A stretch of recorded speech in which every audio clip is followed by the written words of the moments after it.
YouTube. Alright, so I wanted to talk a little bit more about what's been going on in the news.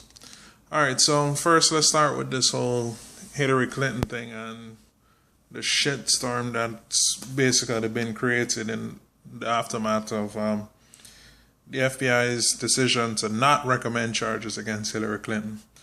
As you would expect, this is not going over well. Which, of course, it makes sense. After you go up on stage, James Comey going up on stage and doing that absolutely devastating takedown of the issue, breaking it down in a really clear and concise way, and explaining, and just basically flat out saying that she clearly broke the law, on several instances. Clearly, flat out saying that,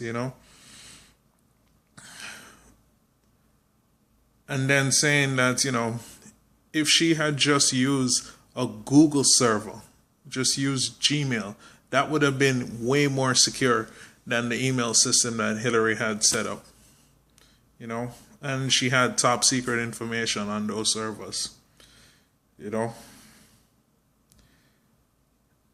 For him to present all of that and then flat out say that they're not going to recommend charges is very, very telling. And the reasoning is what's causing a lot of people to be even more upset. The fact that he's saying that the reason why he's not recommending an indictment is because they could not, because, as he said, and this is key, listen to the key words that he said. I've watched this interview over about 10 times now. He clearly says no reasonable prosecutor would bring charges in this case. That's very telling. And I thought about it for a second, and I've been looking at it. I know a lot of people are going off on James Comey and whatever. But that was the key sentence. No reasonable prosecutor would bring charges. He's not saying that it's not justified to not bring charges. He's saying that no reasonable prosecutor will. That's a very, very, very important distinction. Because basically what he just straight up said was she's clearly guilty. They have evidence that proves that she's guilty. But we live in a system where it's literally impossible to prosecute such a case because you're not going to find a prosecutor that's going to go up against somebody as powerful as Hillary Clinton. That's what James Comey said. And I've been watching the grilling session that the Republicans have been doing to him. And to be honest, I feel bad for the guy, man. I mean, the guy is literally caught in a rock versus hard place position. I mean, what the fuck is he gonna do? He's one guy, and the FBI is one agency. They aren't the entire criminal justice system. He doesn't have the authority to bring her to court, or sentence her or do any of that. He can only recommend based on the evidence that charges be brought forth. And if it's clear that there is no way, even if he does recommend it, that anything's going to happen, then the hell is he supposed to do? And that's the whole point and what he's trying to say to people, And even in the shitstorm, I was looking at the line of questioning with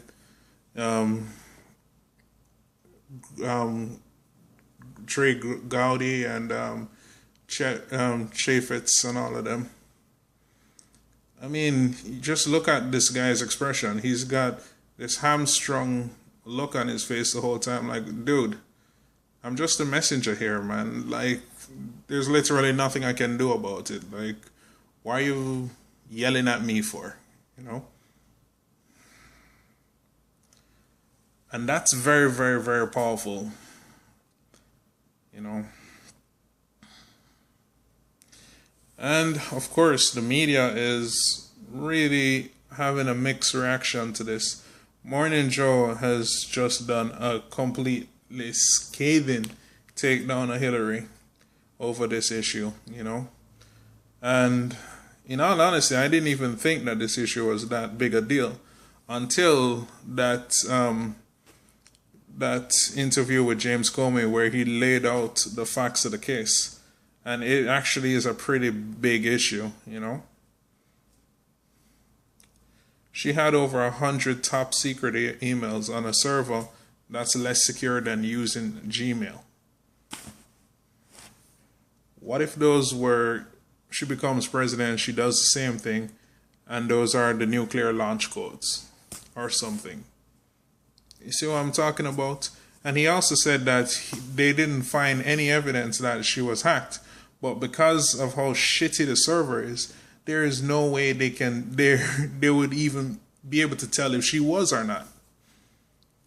That's devastating, man. You know? So now the question is, what did we gain from any of this? And again, what we gain goes along with the rest of the theme of this election cycle. It's the unveiling, the unmasking, showing us the truth about the world and the society in which we live in.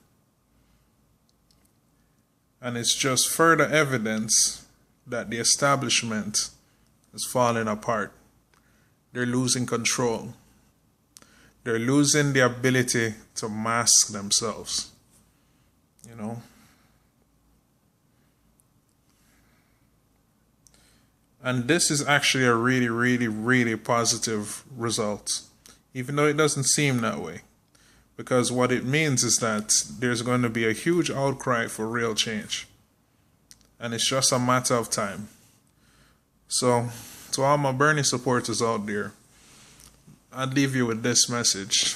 Just batten down the hatches and get ready. Because I have a feeling that this whole thing is not over yet. We might be about to witness a really extraordinary time in global history.